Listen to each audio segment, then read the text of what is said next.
Hello, everybody. It's our pleasure here at the Cathedral to welcome Michael Scott. Michael is going to give us a fascinating talk this afternoon about all the work that he's been doing. So just to give you a little context as to how Michael's ended up here, when the theme came out for Heritage Open Day, so Heritage Open Day have a theme every year, and we try and sort of think how we could fit in with that theme. This year's was Roots, Networks and Connections, and we thought, wouldn't it be great if we could ask Michael whether he would like to put a model of Bradford Cathedral in his town? Wouldn't it be fantastic? So over the next year, he's going to tell you about it. He's obviously building this model of Bradford Cathedral to go along with all his other buildings that feature in that town. So it's really lovely that we've got this talk this afternoon and that Michael's come and he's going to tell us all about it. So thank you, Michael. Thank you, Maggie. I'm really pleased to be here. Hello, everybody. So my name's Michael, and I'm building an N-scale model of a rundown West Yorkshire town set in 1993. That's how I start every single one of my videos on YouTube, which are all about my model of a fictional town called Chandwell. But that's the first time that I've actually said this in public to a live audience and in a place as wonderful as this. So why is somebody who spends his time making models out here talking to you at all? Well, over the next 12 months, I'm going to be making a model of the cathedral, but that's only part of it. Before that, let me tell you a story. So I've never done public speaking before, and I'm really quite nervous, so forgive me if I make a mistake or if I stumble or if I check my notes. When the cathedral asked me if I'd like to come and do this talk today, I said yes, and I've thought of pretty much nothing else since, with a kind of mixture of terror and excitement. I was thinking about it one day when I took one of the dogs for a walk. I did my usual 2-mile journey. I walked across the fields, under the railway lines, over the hill, across a couple of roads, all the while thinking, what am I going to talk about? How am I going to start? What kind of message am I going to try and give? And then all of a sudden I realized I was hanging up the lead, and I thought, you know what? I've got no memory of that walk at all. Not one bit. Has anyone ever experienced this? It's funny, isn't it? So the reason I'm telling you this is, in our everyday lives, we kind of go on our routes from A to B on some kind of autopilot. We don't really look at what we're seeing. It's just we lost our own little world. And I was the same. I'd walked through Bradford many, many times, and I'd never noticed the cathedral before. I knew it was here, but I couldn't tell you anything about it.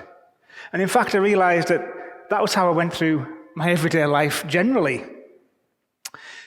It wasn't until I started making a model of a fictional town that I suddenly started to see what was all around us. I started to appreciate and see the detail in the buildings. I started to appreciate the networks of interconnected events, the history that have brought the buildings to being what they are. And I started to appreciate the stories and the people that were involved in bringing those buildings together. So the theme of this Heritage Open Day is Roots, Networks and Connections. So why is a man who spends every bit of his spare time in his man cave cutting up tiny bits of card to make a model here in the bright lights talking to you at all? Well, I'm going to share my personal journey from a man who knew absolutely nothing to a man who, through making a model of a fictional town, still knows nothing, but at least I can very much appreciate what's around us. I'm going to share with you the detail of Chandwell, the history of Chandwell, and the people of Chandwell, and see how it all interrelates and how it brings me to sharing over the next 12 months the creation of a model of Bradford Cathedral with you all. Roots, Networks, Connections. Now, before we start, I'm going to show you a picture, okay? Now, I want you to, as soon as you recognize what the picture is, I want you to shout out what it's a picture of, okay? It's really important. Shout nice and loud once you recognize it. House. A house. Well done. I was expecting to have to, ask a bit more, but that's good. Yeah, this is a house. We know it's a house, even though it's just literally, it's a square, isn't it, with a triangular top. It's the fundamental essence of what makes a house a building. And I think this shape that we see on our home screens and our phones and things is quite clearly a house. It's the fundamental essence of what a house is. And this shape is built into us from when we're very, very small. And I was reminded of this the other day when I was tidying up at home, and I came across this beautiful painting that one of my sons did quite a few years ago. Oh, isn't that lovely? Quite the artist. This is my wife, I think. This may be me, but that is definitely the dog. But can you see the thing that really stands out to me is just how familiar or how similar that picture of the house is compared to the icon of the house we looked at before. Now, obviously, my son didn't live in a giant orange house with a huge square window and a towering chimney. In fact, our house, the roof isn't on this way around at all. It's on that way around, and so it would have looked more like a rectangle. In fact, I bet most of us live in houses that the roof is that way around, and I also think most of us would draw a house that way around. It's the fundamental essence of what a house is. Now, if I made a model of that icon of a house, it would look something like this. Now, there are no buildings that look like this on Chandwell at all. They tend to look more like this. So they're oddly shaped, they're dirty, they've got extensions and protrusions and pipeworks, and it's all a bit, a little bit dingy. And in Chandwell, some of them might have some graffiti on them as well by Stanley or Scotty, and we'll come to Stanley and Scotty later. The reason I'm telling you this is I think I saw the world like this myself before I started building Chandwell. I thought all buildings were square, or at least right-angled. I thought all walls were straight and unblemished, and everything fit together like Lego bricks. It wasn't until I started making a model of a fictional town that I wanted to make look real that I started to appreciate and start looking at what is real. So let's have a look at some of the detail that I've uncovered and I've managed to embed within Chandwell. So just on the outskirts of Chandwell's industrial area is the pub called The Weir. Now look at it with its beautiful, elegant stonework, its glazed sign and its light above. It really just speaks of Yorkshire city boozer, doesn't it?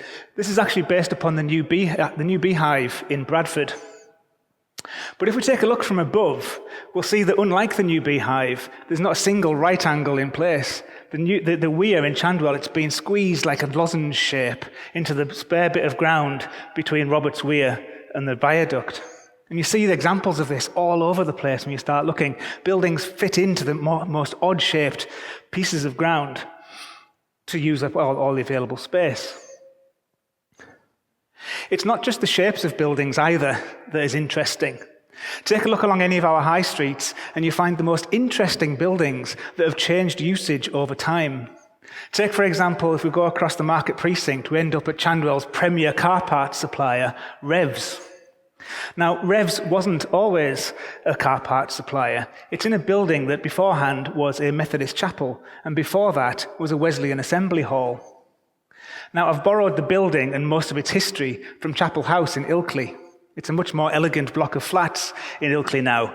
But take a look on any high street.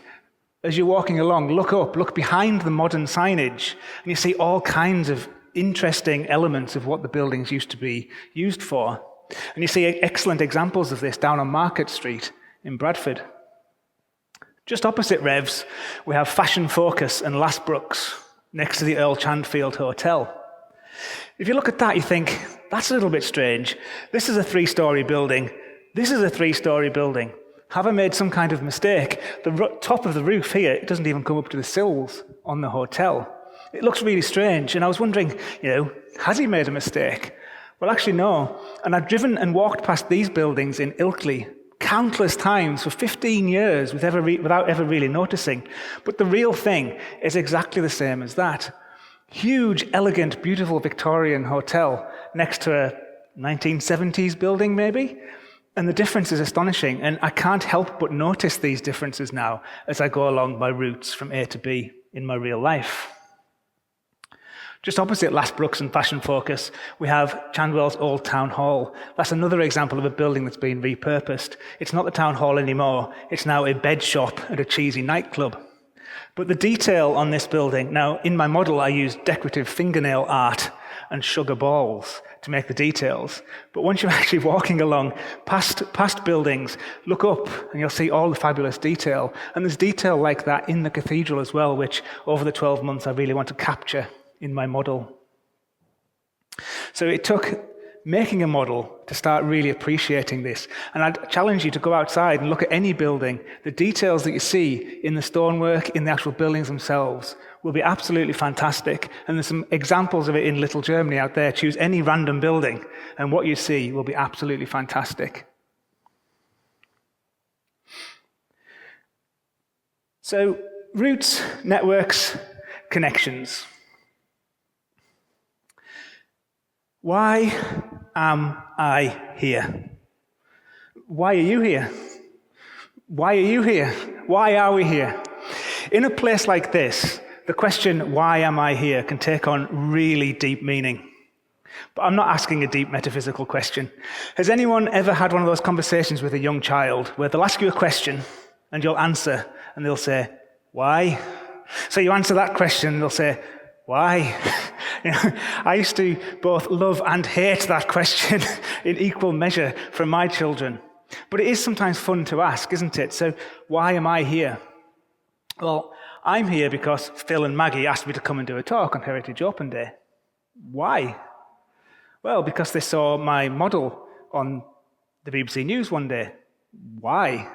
Well, I'm making an N-scale model of a rundown West Yorkshire town set in 1993.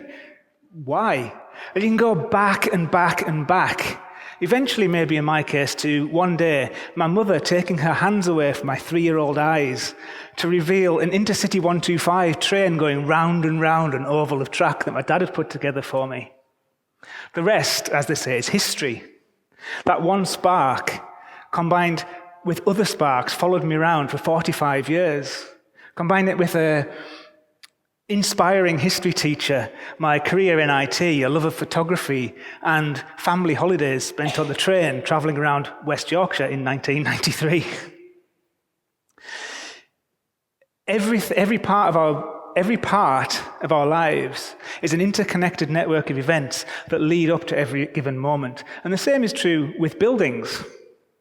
We're here on this hill because 1,000 years ago down there was a broad crossing, a broad ford in the Beck, and people congregated there. A settlement grew up. Monks arrived, erected a cross, and the rest, as they say, is history. We're standing in this beautiful room which was built in the 1300s, with transepts that were added in the 1800s, and this extension behind us was added in 1960. Every single thing is here for a reason, and all of these interconnected events have led to where we are right now. And I tried to weave this kind of history into my model. Yes, it's fictional, but by trying to think of the whys in Chandwell, I tried to make it look more realistic. The old bridge was built in 1228, when the Archbishop of York wanted a more direct route from York to Chandfield. As with most things in Chandwell, I've borrowed that history from a real place. This is the bridge that crosses the wharf in Otley. Just up from the Chander, we can carry on up Bridge Lane, and we arrive at Chandwell's indoor market, market precinct, and clock tower. Now, does anyone recognise this beautiful building? Shipley, yes.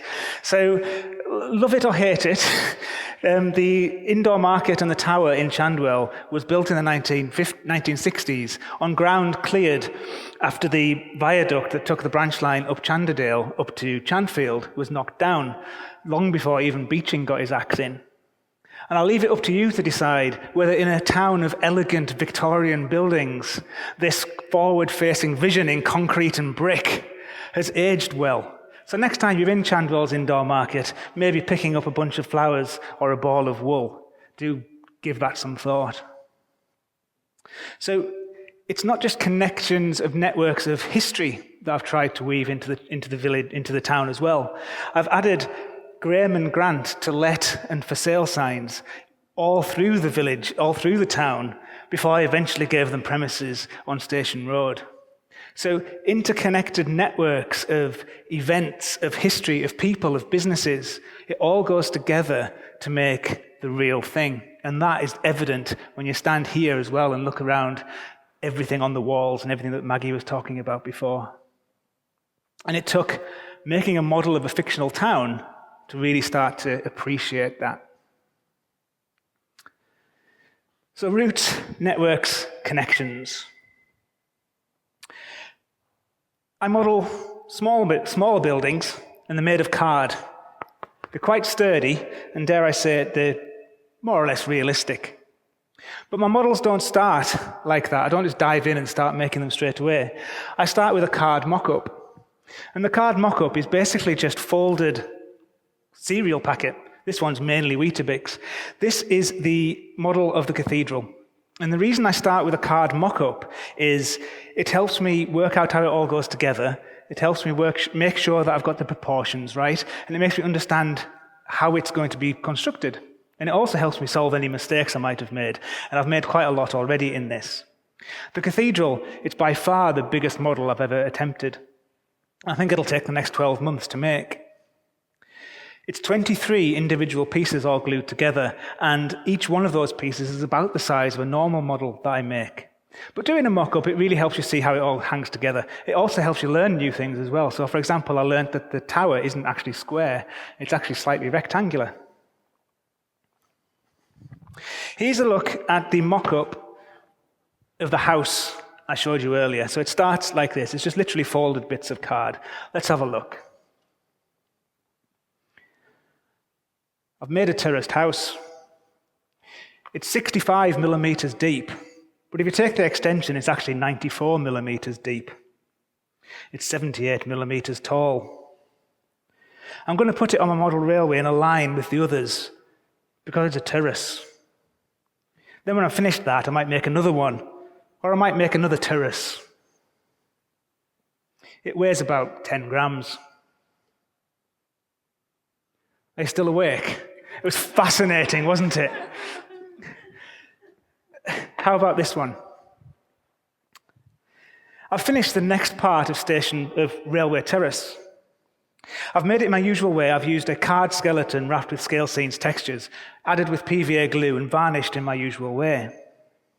Number 6 Railway Terrace was the home of Liam Thistles from 1973 to 1991, before he was finally caught in Beck, having been hiding out down there under the market precinct for 2 weeks.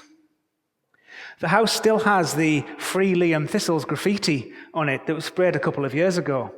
And there's still widespread belief in the town that he was unfairly turned in by his one-time friend Mal Davis, who lives nearby in Temperance Terrace. I added the graffiti by freehand in Inkscape. I added a slight blur to try and make it look as realistic as possible. Quite a difference, wasn't there? I think when you start adding stories, the personal element, things start coming alive a little bit more. It took me a couple of years before I started adding silly stories about silly people into my videos in my Chandwell. But what it does is, by thinking of these stories, it helps me make it as real as possible. It makes me think why everything is where it is, how everything is where it is, and what everything is. So let's have a look at some of the people of Chandwell. So nothing much is known about Liam Thistles, other than he was caught hiding out in Beck. But Free Liam Thistles graffiti mars some of the buildings in Chandwell, and we might find out over time more about everything about him. This is Johnny McShay. So Johnny is an ex-rally driver, local lad, Chandwell lad. He shot to infamy when he crashed out of a Chandwell High Moor leg of a rally one day by trying to avoid a pheasant. It was the end of his rally driving career, but he now advertises revs. He also drives for Tim's Cars in town. Dame Flora Turpin is most well known for inventing the famous and ubiquitous Chandwell dessert, rhubarb Turpin. She invented it when she was staying in her favourite room at the top of Grant's Tower in the Royal Scot Hotel. Does anyone recognise this building? This is based upon the Midland Hotel, which is just at the bottom of the hill on the other side of the Beck down there. We'll come back to that one. We also have Silas Bickerdike.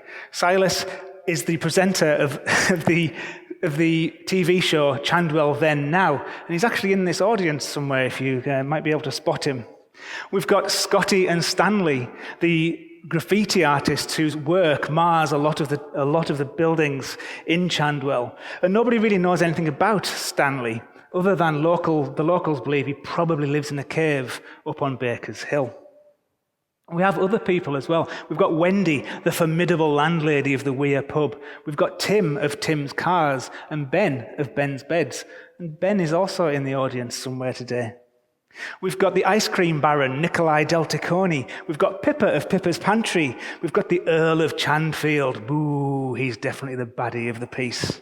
And we've also got Sita and her husband Ram, who own and run the Jasmine Tandoori on Station Road. So all of these characters inhabit my videos, and also in my mind as I make the buildings and make it seem more real, all these stories and people.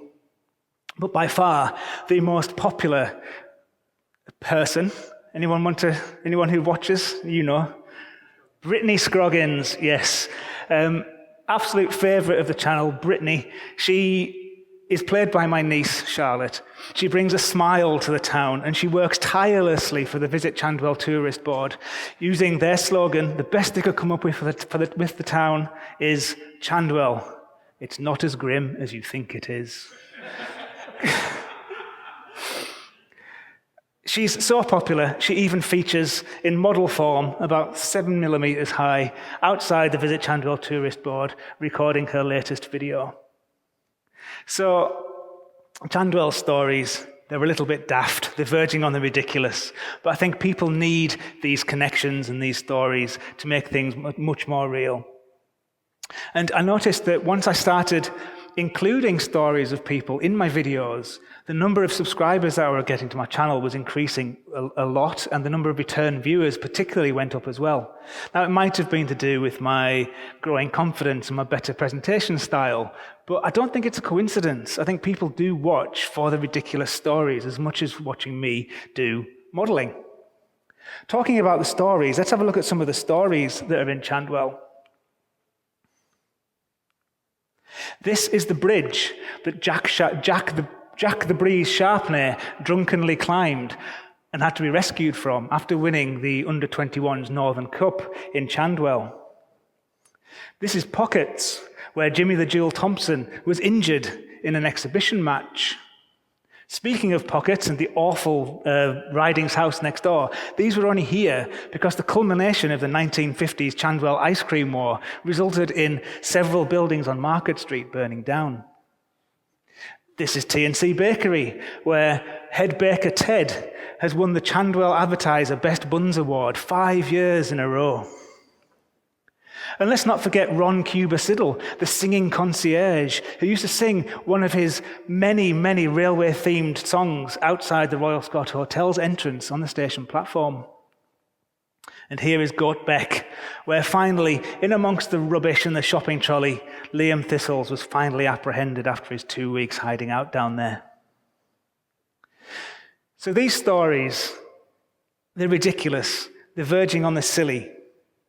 But stories are in everything around us. Let's have a look in the cathedral. In here, it is the private chapel that the Bolling and the Tempest families used to come into, in the door that's now sealed off. It's the staircase to nowhere over there. I'd love to understand the story about that one.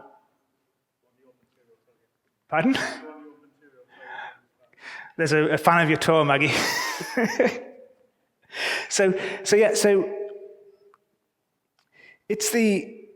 it's the wool sacks on the cathedral's crest. There's a brilliant story there. Stories are around us everywhere, and I think it's my silly model of a fictional town has really made me appreciate these stories, the human stories. I think people need connections. No matter how beautiful the building, no matter how good the model, I think without the human element, it's just not the same. So, roots, networks, connections.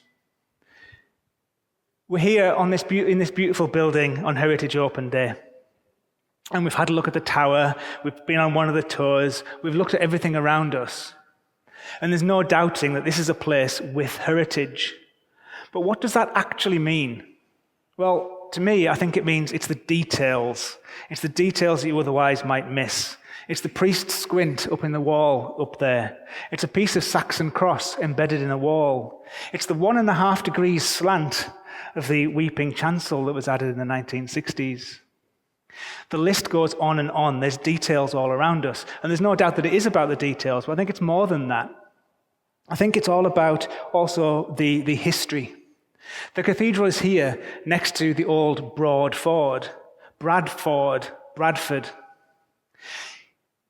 It grew up over time. There was a church here. It was knocked down. There was another one. It fell down. This one was built. It was extended. It got its cathedral status, and it got this beautiful 1960s extension. It's definitely details. It's definitely history. But I think most of all, and I think my silly model has taught me this the most, it's not the details. It's not the history. It's all about the people. Here, it's the Bollings and Tempests, like I said, that used to come into their own private chapel. It's the Civil War defenders who hung wool sacks down the front of the tower to protect it in the Civil War. And it's all of these people that are commemorated all around the walls and in the windows, people who've helped shape the cathedral, helped shape Bradford, and have had an impact on the whole world. I think when I now look around at towns, I look at the details when I go on my routes, and I ask myself, what? I think about the networks of connections, and I ask myself, when and why? And I think about the stories, and ask myself, who? And I think if we don't do that, if we take away the when, the who, the what, the why, then we're not looking at a building. We're looking at a meaningless collection of concrete, glass, brick, and stone. And doing that is like looking at something as meaningless as a card mock-up of a house. My name's Michael. Thank you very much for that.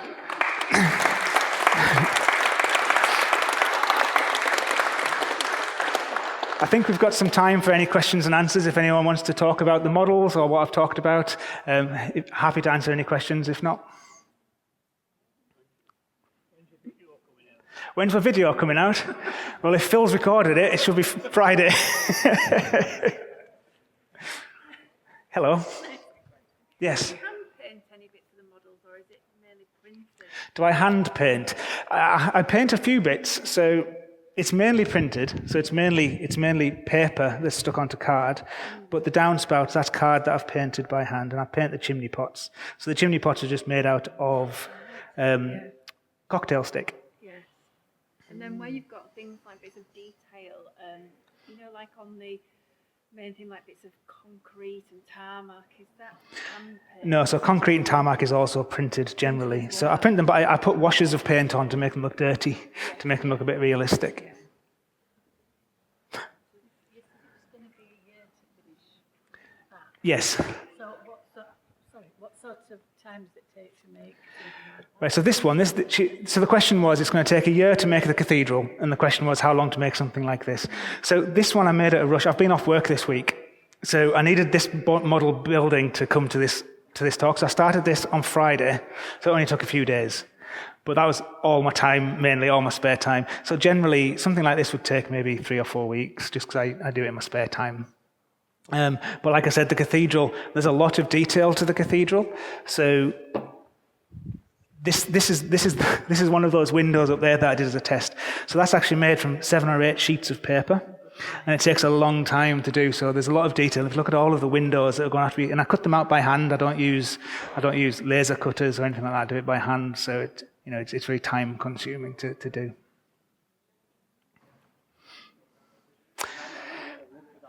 Is this a question from Silas Bickerdike himself?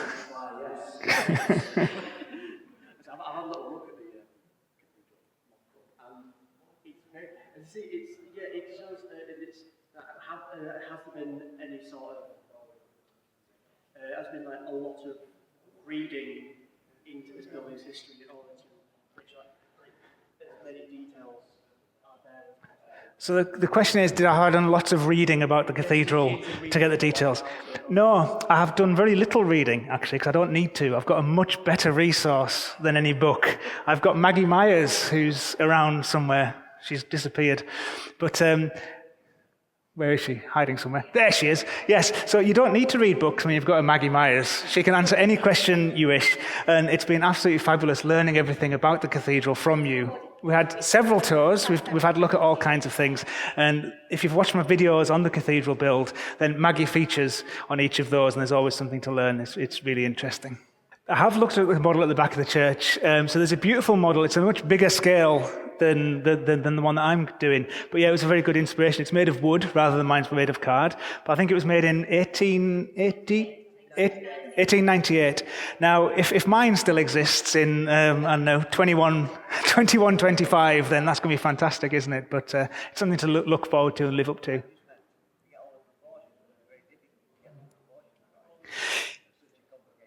It is, and I mean, it's got a lot more complicated since that one was built. That one was made before I think it was even before the transepts were added. And this extension at the back, it's a third of the whole length of the cathedral, and yet it's by far the most complicated bit. It took a lot of time to work out exactly what's going on, especially if you look at it from out there. It looks really complicated, bits all built on and everything. But once you've worked out the shapes, you kind of get your head around it eventually.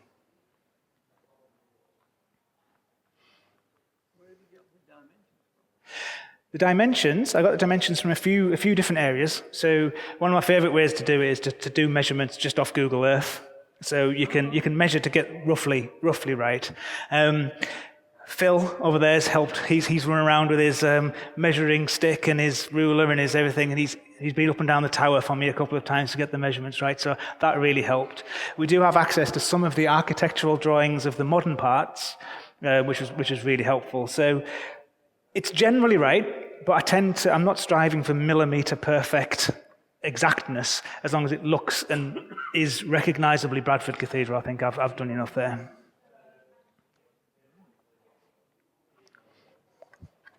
So I'm going to be here for a little while longer, so if anyone wants to come down and chat, or if anyone wants to come and have a look at the models, then you're more than welcome. So thank you very much for coming. It's been a pleasure talking to you. Thank you.